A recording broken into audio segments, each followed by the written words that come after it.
We have about 59 species of elasmobranch here in the UK, which includes sharks, skates and rays, almost all of which are known and loved by anglers.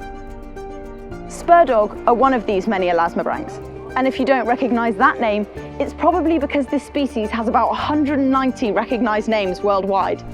So to avoid any confusion, scientists tend to use the Latin name Squalus canthius.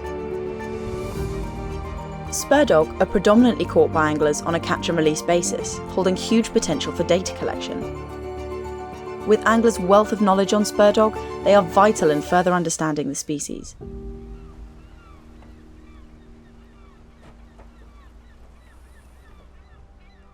I started fishing probably 30 years ago with my father, and we used to go up there with my father's Metro van, and we'd have the rods out the back, and we used to catch all sorts of things. We used to catch conger eel and pollock and whiting, and then we'd go in our fish and chips on the way home, which was kind of the treat, and that's what we did as kids. I wanted an interest for my son Fred that wasn't on computers. We tried surfing, which wasn't really for Fred. We tried tennis, he's kind of not really into that, but there was suddenly a love of fishing, which over the last 2 to 3 years has grown and grown. I think I find it every time I go fishing, I catch something different, and it's like variety. And we fish in different places, and it's exciting because all of a sudden it's quiet and then you might catch a fish or something. With me and my dad, I find out where the Spurdogs are and he drives the boat, and I think we work together in finding out about these species.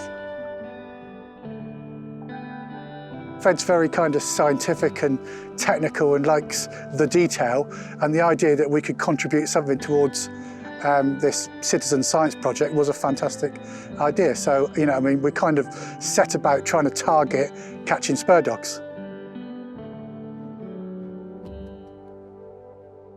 Spurwatch is an angler engagement programme, but also a citizen science project. It aims to promote safe handling of Spurdog, but also hope to understand their recovery in the UK.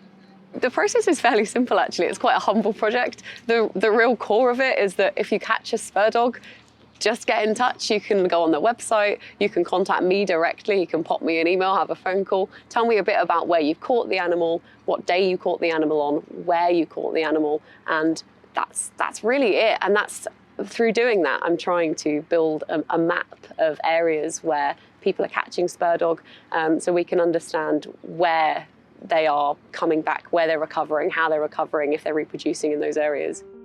Anglers have had a long-standing history fishing for Spurdog, but unfortunately, although they were once one of the most abundant shark species in British waters, due to commercial interest and bycatch, it was estimated in 2015 that 5% of their original biomass remained in the North East Atlantic stock.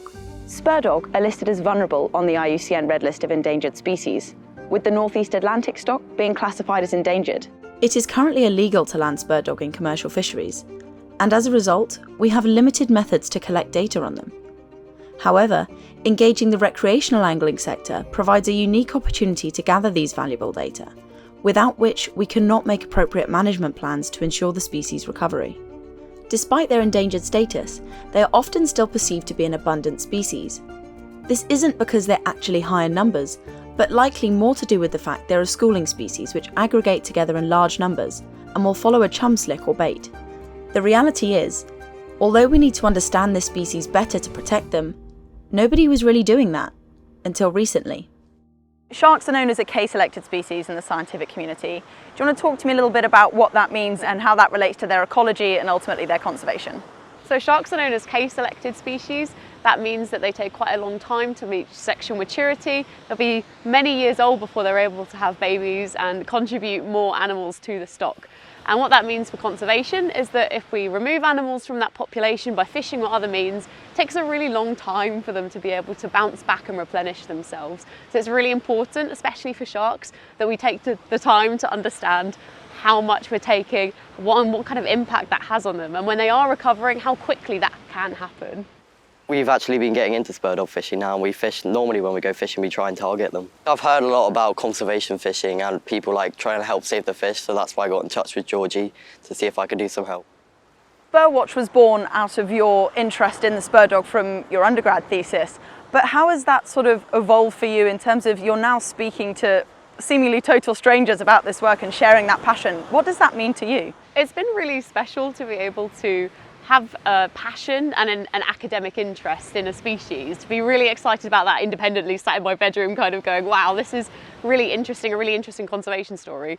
And then from that, interacting with anglers all over the UK who are just as excited as I am, who I've never met before, and seeing that that's matched, if not completely blown out of the water, by strangers from all over the UK. And it just makes me more and more passionate, and it just spirals into something that I hope will just get bigger and bigger. One of the biggest perks for anglers in contributing these records is that it helps us build an understanding of where they might be most vulnerable to commercial fishing pressure. So if we have that idea, it means that we can protect those stocks so that they can continue to be fished by recreational anglers forever. So I think often with work like this, there's a lot of barriers that are both perceived and really there between the communities. Do you think that your work is breaking down a lot of those barriers? I think unfortunately for scientists, a lot of the time we can have amazing discoveries and find out amazing things about our shorelines and our fish, but we don't often have the opportunity or maybe even the disposition to bridge those barriers between people that interact with those animals. So by engaging with anglers, it means that we're not only kind of allowing anglers to have the opportunity to contribute to science, but we get to understand them better as well. And I think that really is just magic. It's quite interesting, do you know what I mean, to be involved in any science project, isn't it? Do you know what I mean? If it helps a species that's in decline, I'm all for recording that information. I think we've decimated our oceans enough. And, you know, I mean, if we can help recording information, and if I can empower Fred, my son, to do that as well, then I'm all for helping that. I think the main thing for me is to make sure that anglers feel that they're contributing something valuable and they can feel empowered to be part of conservation through what they're doing. And it doesn't have to be a big noble act of lots of funding. It can just be something as simple as recording what they're doing and being honest about what they're doing and getting excited about what they're doing, and how important that can be for us understanding and protecting fished species. I think it's important that we come together as a community, because I think if people ask questions more, they'll learn more about fishing and learn how to catch them safely and learn how to catch more regularly. How much do you love fishing? Out of 10? 10 out of 10.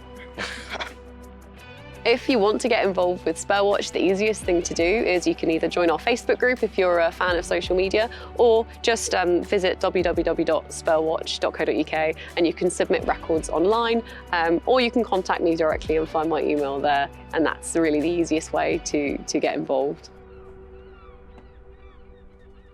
Just because we have the luxury to fish for spurdog now, it doesn't mean this will last forever. It's safe to say that we as anglers hold the key to helping to understand and protect this species, and ultimately, the fishing.